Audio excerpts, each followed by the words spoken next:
Should I invest in a target date fund is a question I get all the time as a financial educator. So before we answer that, let's talk about what a target date fund actually is. Now, these types of funds were established in the early 1990s, but they've grown in popularity so much that now if you have a 401k with your employer, you're likely to just get dropped into a target date fund automatically. So what is it? It's really just a mutual fund made up of other mutual funds. And usually within that target date fund, you're going to have some mutual funds that invest in stocks and other mutual funds that invest in bonds.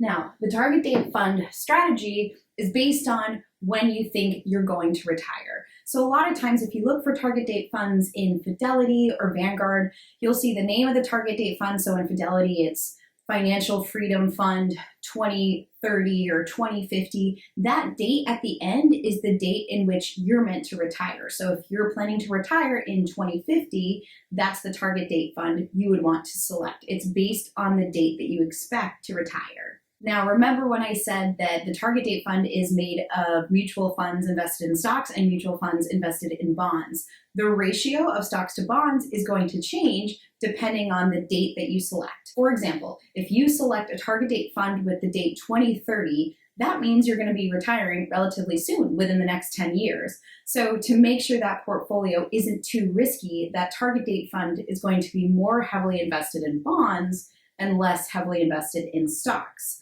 Vice versa, if your target date fund is a 2050 target date fund, that means you're going to have, comparatively to the 2031, more mutual funds invested in stocks and less in bonds. So the percentage allocation will change based on the date you're going to retire.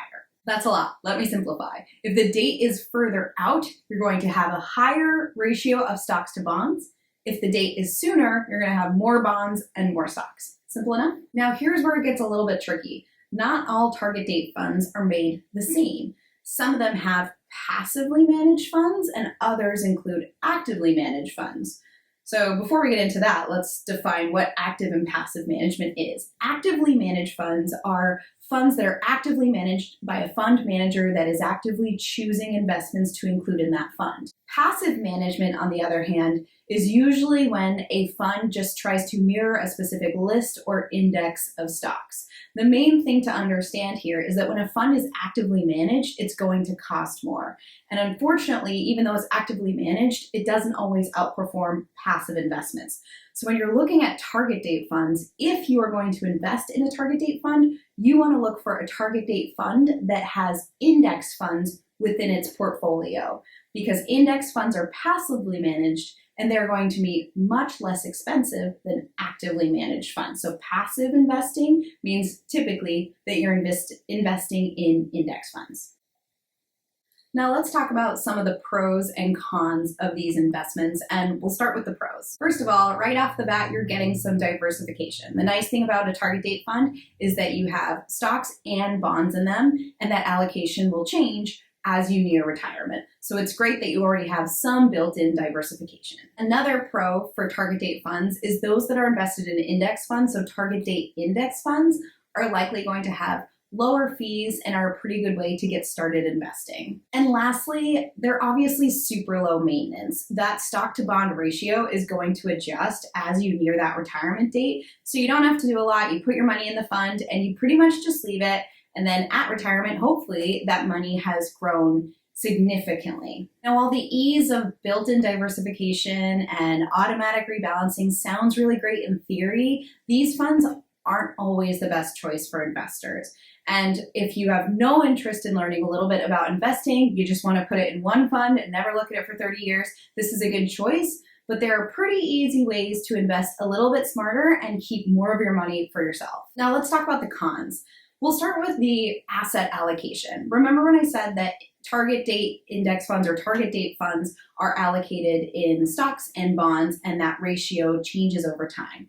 One of the issues with target date funds is that that fund might not be invested aggressively enough for you. So depending on your situation, if you're near to retirement or you have more money than you expect to or less, that allocation of stocks and bonds might not be the right fit for you. So it's really important to understand what that allocation is. And quite honestly, I think it's very important to decide what level of risk you're comfortable with and make that decision versus leaving it to a target date fund. So One thing that happens often is that target date funds aren't invested aggressively enough, so you have a large portion of the target date fund in bonds and not as much in stocks, and then you're making a much lower return on your investment, and that's not great for your retirement. So that's something to think about with target date funds. Now, number 2 relates directly to one of the pros, and when I said that some target date funds are invested in low-cost index funds, that's great.